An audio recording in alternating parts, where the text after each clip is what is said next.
मैं हूं दीपा सिंह और आप देख रहे हैं हिंदू पोस्ट।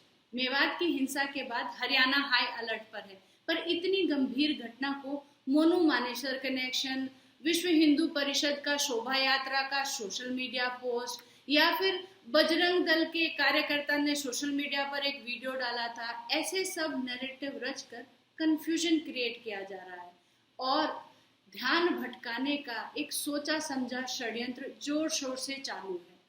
मेवात में सुनियोजित तरीके से हिंदुओं पर किए गए इस हमले को ध्यान से समझने की आवश्यकता है। आप जरा गौर कीजिए, मुस्लिम बहुल इलाकों में जब भी कोई पत्थरबाजी, आगजनी, दुकानों और गाड़ियों की तोड़फोड़, पुलिस के साथ मारपीट जैसी घटनाएं रिपोर्ट होती हैं, तो ऐसे हर कांड में कुछ समानताएं आपको देखने को मिलेगी। जैसे विषय हिंदुओं का ही होगा, कोई हिंदू त्योहार मनाया जा रहा होगा या कोई शोभा यात्रा निकाली जा रही होगी।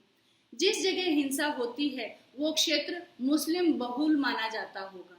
मीडिया में जो खबरें छपेगी उसमें लिखा जाएगा दो गुटों या दो पक्षों के बीच हुई हिंसा। हिंदुओं ने धार्मिक भावनाएं भड़काई, इस बात का आरोप लगाया जाएगा और पक्का कोई सेक्युलर हिंदू नुक्कड़ पर या सोशल मीडिया पर बैठकर ये ज्ञान बांट रहा होगा कि भाई हिंदुओं को उन्हीं के एरिया से शोभा यात्रा क्यों निकालनी थी। मेवात दंगों में ये सारे एलिमेंट्स हैं क्योंकि वहाँ लगभग 80% मुसलमान हैं। मेवात में हिंदुओं पर उत्पीड़न हो रहा है, हिंदू वहाँ से पलायन कर रहे हैं और ये बात मीडिया, प्रशासन, न्यायालय, प्रांत और देश की सरकार किसी से भी छुपी हुई नहीं है। एक धर्मनिरपेक्ष देश में जहाँ सबको समानता का अधिकार है, वहाँ मुस्लिम बहुल इलाके का क्या अर्थ है? वो मुस्लिम बहुल इलाका जहाँ लॉ एंड ऑर्डर की धज्जियां उड़ाई जाती है, वो इलाका जहाँ देश का हर कानून फेल हो जाता है, वो इलाका जहाँ हिंदू पलायन करने को मजबूर हो जाता है, वो इलाका जिसे भेद पाना पुलिस और सुरक्षा बलों के बस की बात भी नहीं है, वो इलाका जहाँ हिंदू अपने त्योहार नहीं मना सकते, अपनी शोभा यात्राएं नहीं निकाल सकते, क्योंकि अगर निकालेंगे तो उन पर पथराव होगा, तलवारों से हमले होंगे, उनकी गाड़ियों को फूंक दिया जाएगा। और ऐसे मुस्लिम इलाके देश के हर कोने कोने में फैलते जा रहे हैं। जहां भी सो कॉल्ड अल्पसंख्यक बहुसंख्यक बनते हैं, वहां से केवल हिंदुओं का ही नहीं बल्कि देश के कायदे कानून का भी बोरिया बिस्तर बंध जाता है। ये मुस्लिम बहुल इलाके अपराधों का अड्डा बन जाते हैं क्योंकि पुलिस इन इलाकों को भेद नहीं पाती और एक पॉपुलेटेड वोट बैंक एरिया होने के कारण किसी बड़े राजनेता की छत्र छाया इन पर हमेशा होती ही है। आप मुंबई का मालवनी ही ले लीजिए।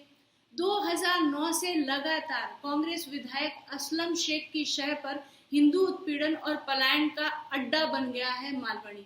प्रदेश में सरकार चाहे कांग्रेस की हो या भाजपा की, लेकिन मालवनी इलाके से रामनवमी की शोभा यात्रा निकालने पर हर वर्ष पत्थरबाजी होती ही है।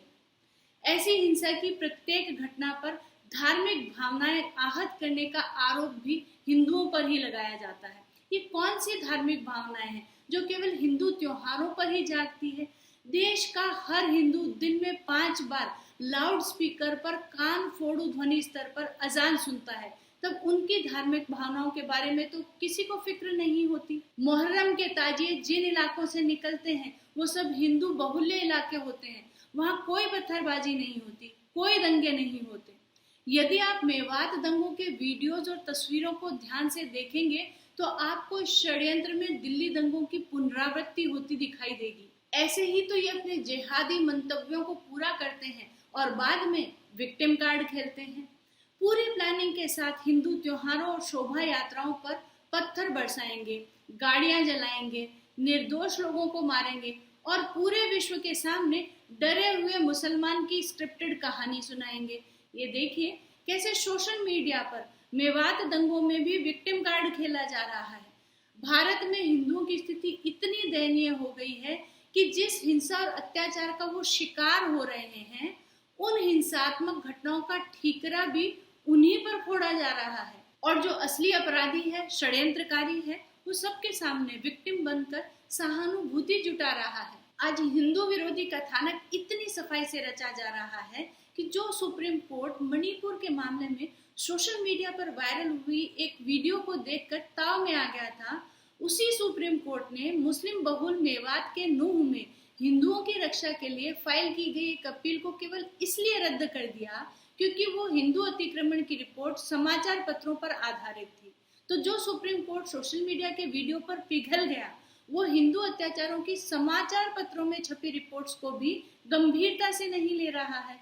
मेवात हिंसा एक बहुत बड़ी वार्निंग है उन सत्ताधारियों के लिए जिन्हें इस बात का भ्रम है कि हिंदुओं के पास तो कोई विकल्प ही नहीं है, उनको तो हम जिस तरफ हाँकेंगे उस तरफ चल पड़ेंगे। 2024 का चुनाव अस्तित्व का चुनाव है और अब हिंदू हितों की कोरी बातें करने से काम नहीं चलेगा, क्योंकि अब हिंदुओं के हितों के लिए योगी स्टाइल में कड़क एक्शन की दरकार है। उत्तर प्रदेश में दंगाइयों को डील करने के योगी मॉडल का सफल परीक्षण हो चुका है। उसका अगर राष्ट्रव्यापी स्तर पर क्रियान्वयन नहीं किया गया तो परिणाम बहुत गंभीर होंगे। आपको अगर ये वीडियो पसंद आया तो इसको लाइक और शेयर करना मत भूलिएगा और हमारे साथ जुड़े रहिए। सब्सक्राइब कीजिए हमारा चैनल हिंदू पोस्ट।